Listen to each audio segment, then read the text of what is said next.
Espero que YouTube no baje este video tan rápido, ya que muestro bastante contenido explícito. Seguramente en fechas recientes han escuchado hablar que hay un hongo negro que está atacando a mucha gente que ha estado en contacto con el COVID o que ha estado recuperándose de la enfermedad. Los reportes de este hongo negro comenzaron en India y aparentemente se han esparcido a otros sitios del mundo, incluido México, ya que como saben en estos días se ha dado la noticia de que en el Estado de México hay un caso de aparentemente un paciente con COVID y que se infectó de este hongo negro. Ahora, muchos se preguntarán, ¿qué es este hongo negro? ¿Estoy en peligro de infectarme? ¿Qué debo hacer para prevenirlo? ¿Qué síntomas da? ¿Existe tratamiento? Y algunas otras cosas que trataré de resolver en el video de esta ocasión. Hola, soy Osvaldo Augusto y en este canal hablo sobre diversos temas relacionados con la salud. Si es tu primera vez por aquí, considera suscribirte y le puedes dar like al video, comentar en la parte de abajo o dejar un comentario también. Normalmente respondo todos en cuanto puedo. Para comenzar a conocer este hongo negro, llamémoslo por su nombre. La enfermedad se llama mucormicosis. Y es que precisamente esta enfermedad no es nueva. De hecho, hay reportes de la enfermedad desde mediados del siglo XIX y posiblemente ya haya existido la enfermedad mucho antes, pero a partir de este siglo comenzaron a hacer los reportes. Constantemente vemos este tipo de infecciones en pacientes que tienen las defensas bajas, o sea que están inmunocomprometidos, y por eso se llama un hongo oportunista, porque precisamente requiere ciertas condiciones, requiere ciertos pacientes para poder desarrollar la enfermedad. Un paciente sano que no tenga ningún problema con su sistema inmunológico no va a tener el riesgo de estar infectado por este grupo de hongos. Son un grupo de hongos que pertenecen a una familia específica que se llama mucorales. Esta orden de los mucorales incluye varias subespecies como por ejemplo Rhizopus, Mucor, Lictemia, Absidia y Cunningamela, entre algunos otros como están viendo en las imágenes. Y es que precisamente se toman como grupo, ya que todos estos hongos que pertenecen nuevamente al orden de los mucorales van a generar la misma infección en todos los pacientes. Todos tienen diferencias a nivel microscópico, pero para fines generales provocan la misma infección que nuevamente les comento se llama mucormicosis. Precisamente se preguntarán dónde se encuentran estos hongos. Como ya también debieron de haber escuchado en las noticias, se encuentran en todos sitios, sobre todo alimentos en descomposición, materia orgánica también que está en descomposición, suelos, tienen preferencia por un hábitat húmedo y sobre todo prefieren climas cálidos. Como ven, posiblemente muchos de ustedes o muchos de nosotros ya hayamos estado en contacto con alguno de estos hongos, ¿no? Ya que normalmente, como les comento, se encuentran en suelos, posiblemente ya estuvimos en contacto con estos hongos, pero no desarrollamos la enfermedad porque no tenemos las condiciones adecuadas para poderlo desarrollar. Y es que no todos los pacientes van a infectarse de mucor. Las personas que se infectan precisamente de estos hongos y que les da mucormicosis deben de tener algunas características especiales para poder desarrollar la enfermedad. Dentro de estas características especiales, la primera y la principal es tener diabetes mellitus mal controlada, y un punto importante aquí es tener descontrol glucémico que te lleve a cetoacidosis diabética, que es una complicación aguda de la diabetes mellitus. Este es el principal factor de riesgo para poder desarrollar la enfermedad y ahí es donde lo vemos principalmente en los hospitales. Normalmente es un paciente con diabetes mal controlado que llega con una complicación aguda como un estado hiperosmolar, pero sobre todo la cetoacidosis diabética, ya que esto modifica el pH sanguíneo y eso hace a que los hongos tengan un hábitat mucho más fácil para su desarrollo. Normalmente deben de tener este tipo de complicación para poder desarrollar la enfermedad, aunque no es la única condición que pueda hacernos predisponentes. La otra condición importante sería deterioro del sistema inmunológico, pero en este punto también haciendo como un paréntesis, tener neutropenia. Normalmente la neutropenia es descenso de los neutrófilos, que son un subtipo de célula sanguínea que nos defiende y que precisamente los pacientes que tienen cáncer, sobre todo leucemias, pueden cursar con neutropenias. También personas con leucemias, personas a quienes se les da quimioterapia, pueden cursar cierto periodo con neutropenia, y ese periodo en el que están, se puede decir que con defensas bajas, es el que propicia que el hongo pueda desarrollarse y presentar la enfermedad. Hasta ahorita llevamos dos: diabetes, neutropenia. Otros serían uso de esteroides.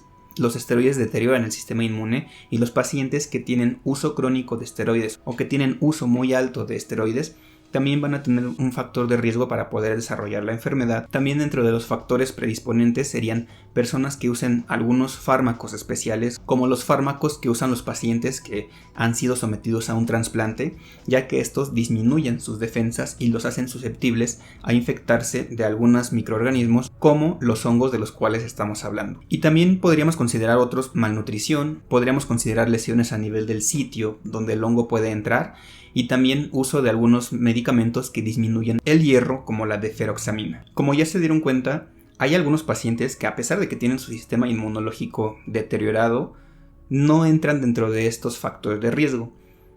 Uno de ellos es los pacientes que viven con VIH. Y se preguntarán por qué no entran aquí, porque el VIH sí afecta al sistema inmune, pero afecta a otra línea diferente de la cual nos protege de los hongos. Todos estos pacientes de los cuales les acabo de hablar afecta al sistema inmune, principalmente la vía que nos va a defender de las infecciones micóticas, y siempre tengan en cuenta que la diabetes descontrolada va a ser la causa número 1 de que los pacientes puedan estar infectados y desarrollar la enfermedad de mucormicosis, y la causa número 2 va a ser pacientes que tengan neutropenia, y estos pacientes son los que están sometidos a quimioterapia o que tienen alguna enfermedad del tipo como las leucemias, que afectan bastante al sistema inmunológico. ¿Cómo adquirimos la infección? Se ha establecido que la infección se adquiere mediante inhalación del hongo. Si ustedes se encuentran en un hábitat donde hay hongo y lo inhalan y tienen alguno de estos factores de riesgo, podrían llegar a desarrollar la enfermedad. Pero siempre recuerden que una persona sana, aunque esté en contacto con el hongo,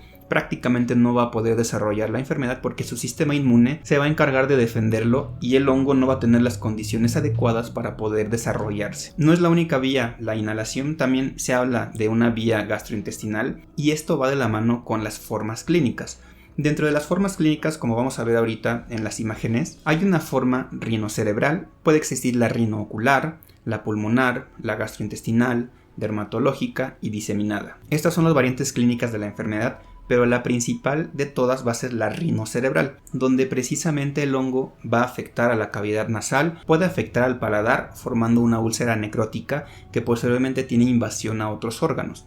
Esta enfermedad es sumamente destructiva y tiene un pronóstico, la verdad, bastante malo. Lo que ocasiona el hongo en el tejido es destrucción y angioinvasión. Todo esto va a causar pérdida de tejido nasal, tejido bucal, tejido cerebral, y eso va a afectar bastante a los pacientes. De hecho, la mortalidad por la mucormicosis es muy alta, dependiendo de dónde lean, pero por ahí hay estadística del 70, 80%, 50% en algunos centros, pero es bastante mortal esto por la invasión que causa a todas las estructuras. Es una enfermedad que, una vez detectada una úlcera a nivel del paladar, una lesión necrótica a nivel de la nariz o una lesión necrótica a nivel del ojo, debe de tratarse inmediatamente, debe de iniciarse tratamiento inmediatamente y debe quitarse todo ese tejido muerto también de una manera rápida, porque puede progresar en horas y los pacientes, créanme, que tienen unas complicaciones bastante graves. Yo he atendido a algunos pacientes que han tenido mucormicosis y les ha ido, digamos, más o menos bien, ya que a pesar de que han vivido, quedan con una deformidad facial bastante importante que requiere después múltiples cirugías por cirugía plástica y además cirugía reconstructiva, pero las cirugías que les hacen para limpieza son bastante grandes y la verdad se quita bastante tejido para que el hongo no pueda seguir causando destrucción. El diagnóstico, ¿cómo lo hacemos? Se hace tomando una muestra del tejido necrótico, ya sea del paladar, ya sea de la nariz, del ojo, de cualquier tejido que se logre encontrar. Se toma una biopsia, se toma una muestra, se manda a cultivar, se le hacen las tinciones especiales y se pueden ver las hifas. Esas hifas tienen unas características especiales que nos pueden hacer el diagnóstico de mucormicosis, y una vez hecho el diagnóstico podemos saber precisamente qué tipo de hongo lo está causando. Pero recuerden que el tratamiento se inicia desde antes. Desde la primera sospecha de que un paciente tiene mucormicosis, se inicia tratamiento, se le toman todas las muestras y ya después se corrobora si de verdad está teniendo este tipo de problema. En el tratamiento va antifúngicos, que son antifúngicos por la vena, bastante tóxicos, requieren un seguimiento bastante estrecho, además de que son bastante caros, y requiere cirugía para quitar todo el tejido necrótico. Aún así a los pacientes no les va tan bien y no en todos lados se encuentran estos antifúngicos. Así como ya vieron en las fotos, causa bastante problema este tipo de hongos, pero hay algo que deben de recordar. Son infecciones que no van a afectar a alguien sano. Parece ser que los pacientes que han estado recuperándose del COVID tienen varios de estos factores que han propiciado la enfermedad aguda en ellos. Estos factores que tal vez han propiciado un incremento de casos de mucormicosis en pacientes con COVID, puede ser que los pacientes sean diabéticos, que hayan estado descontrolados, que hayan tenido su glucosa descontrolada. Puede ser que hayan estado usando esteroides, ya que, como saben, los esteroides se incluyen dentro del tratamiento de ciertos pacientes con COVID.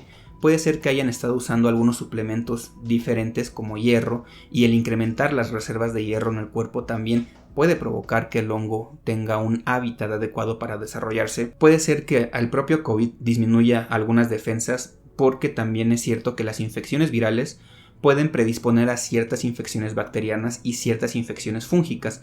Todavía no se conoce a ciencia cierta qué está pasando con estos pacientes que se están infectando de mucormicosis, pero puede ser la unión de varios de estos factores, aunado a que también la condición en la cual se encuentran los pacientes, como por ejemplo un hábitat cálido, un hábitat con humedad. Posiblemente también juegue un papel importante los humidificadores que se usan para el oxígeno. No sé, son bastantes factores que están en estudio.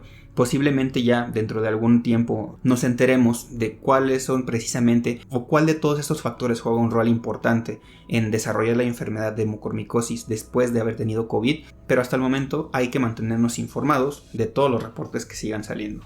Como ven, es una enfermedad que es bastante mortal, pero la mayoría de nosotros, al ser sanos, no va a tener ningún problema al estar en contacto con este hongo. Y les digo, posiblemente ya hayan tenido en algún momento de su vida contacto con algunos de estos hongos que se encuentran pues realmente en todo el ambiente. Hasta ahorita solamente nos queda seguir previniendo infección por COVID, vacunándonos, disminuyendo todos los factores de riesgo que puedan ocasionar que nos compliquemos, como tener la diabetes controlada, tener alguna enfermedad crónica controlada, mantenernos lo mejor que se pueda de salud y estar atentos ante cualquier síntoma raro que lleguen a tener. Espero que les haya servido el video para informarse sobre este hongo negro que causa alarma últimamente, pero que la verdad siempre ha estado con nosotros y siempre hemos tenido infecciones por este tipo de hongos. Suscríbanse, si les quedó algún comentario déjenlo en la parte inferior. Espero que se encuentren con una excelente salud y nos vemos en la próxima.